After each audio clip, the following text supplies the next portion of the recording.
If you are sincere, then the answer will come. And the answer is not going to come so much through reading, but through listening.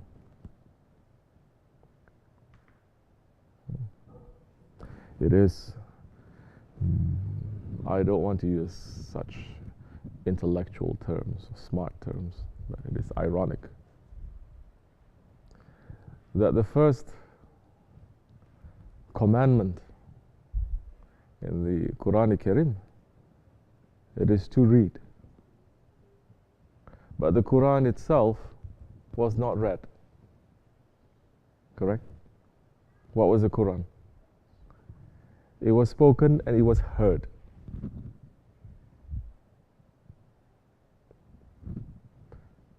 And the reason to read is so that others will hear.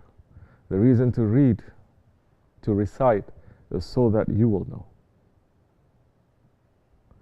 That although it says read, and today's understanding of reading is just ink on a piece of paper, which we don't have anymore. Everything is so virtual now that you just see on a screen. Everybody thinks that is reading. That's not reading. It's just one of the ways.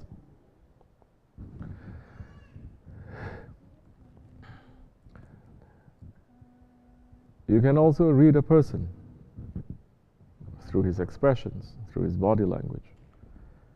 You can read through the signs. And that is not reading like this. That is a different way of understanding. You understand?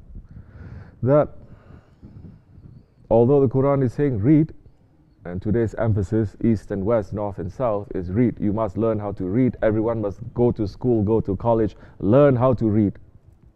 Teach our children first know how to read that book, learn how to read that computer. Learn how to read, but no one is learning how to read their hearts, and no one teaching how to read the signs of Allah. And the signs of Allah, it is everywhere. So now we're talking about a higher education. To read words on a page, it is a low-level education that anyone can do in reality, correct? You can even read the Quran and the Hadith and the works of the Awliya Allah reading. Even an unbeliever or a hypocrite or an evil person, Dajjalic, Shaitanic people can also read the Quran. They can read the Hadith too. And they can take knowledge and use it for evil, correct? This is for those who say knowledge is contained on pieces of paper or gigabytes. But that is not. That is low-level knowledge. Real knowledge, it is fresh and it is alive. It is like faith. As many times as you're asking yourself that question, the answer is going to come. And the answer is going to come through very unusual, very fresh, very alive ways. And you build then that faith to the one who gives you the answer. It's not you. The difference is it is not you, and you found out that knowledge. Do you understand? Everyone who thinks that they have knowledge because they read, they say, I found out. I did research and I know because I found out. In reality, it's not even your knowledge because you're reading from other people's knowledge, but because you are doing the reading. You're not even doing the work. They did the work for you. You're doing the reading. You say that I'm doing something. But once you start reading from your heart and start reading from the signs of Allah inside and out, then you know it is not you.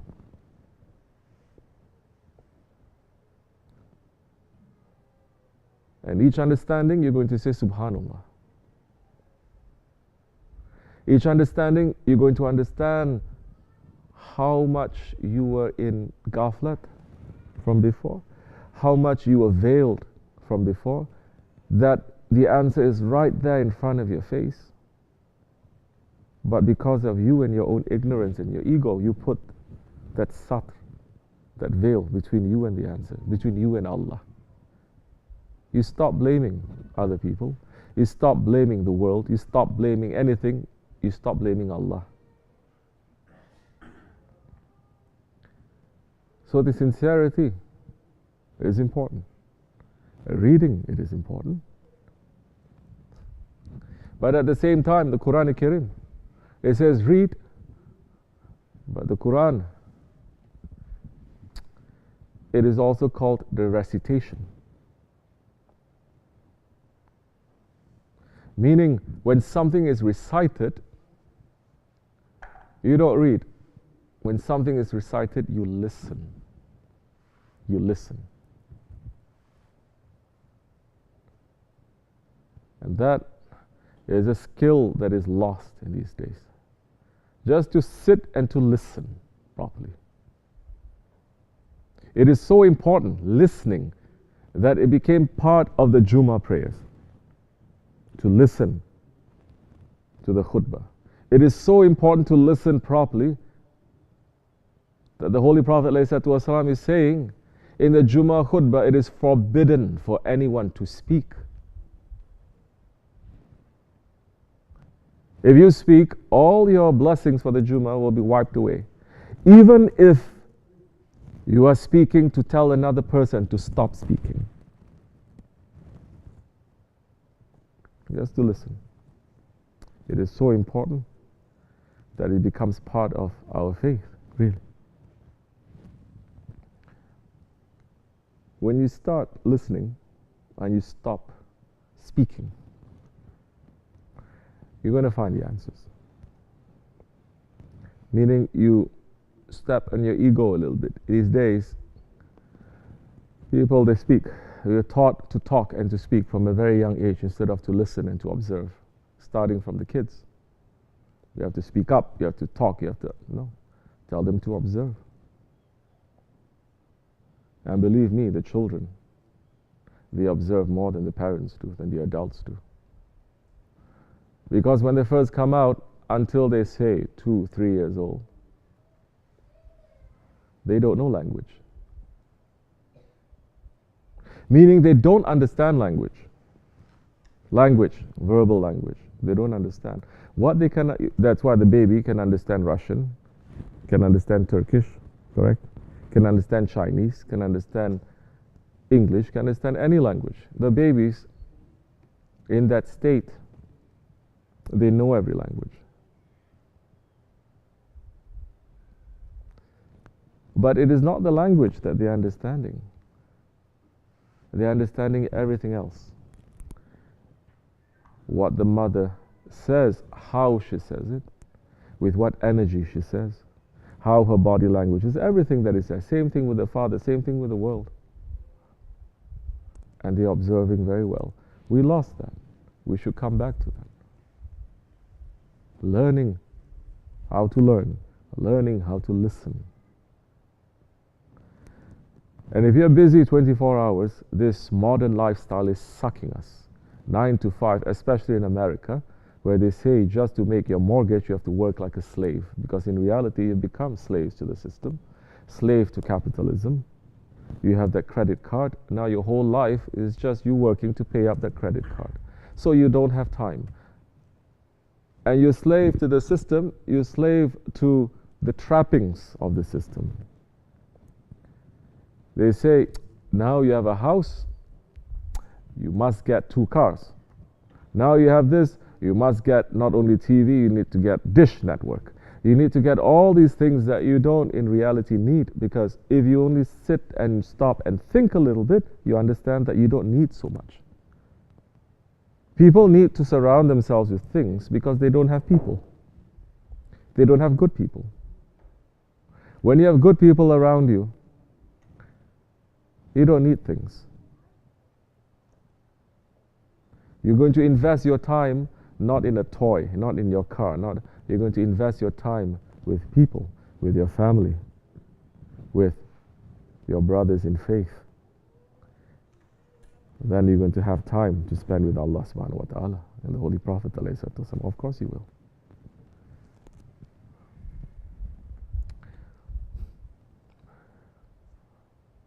So yeah, you said you had a question, but you listened to the khutbah, and the khutbah is there giving the answer. Person who is sincerely looking, and there's a question, and he's coming from a place of sincerity, the answer will be given, depending on how sincere you are and how connected you are to your Seyh. Very quickly, it has to, because the answer is always given. The question comes later. It is not answer that comes later. The question is there because of the answer, not the answer is there because of the question. Do you understand? In every question there is an answer. And the answers are all in you. As much as we're removing the veils of our heart, the answers will come very easily through everything. Now, you don't need to read so much. It's going to come. Through signs, it's going to come through your heart. 124,000 prophets.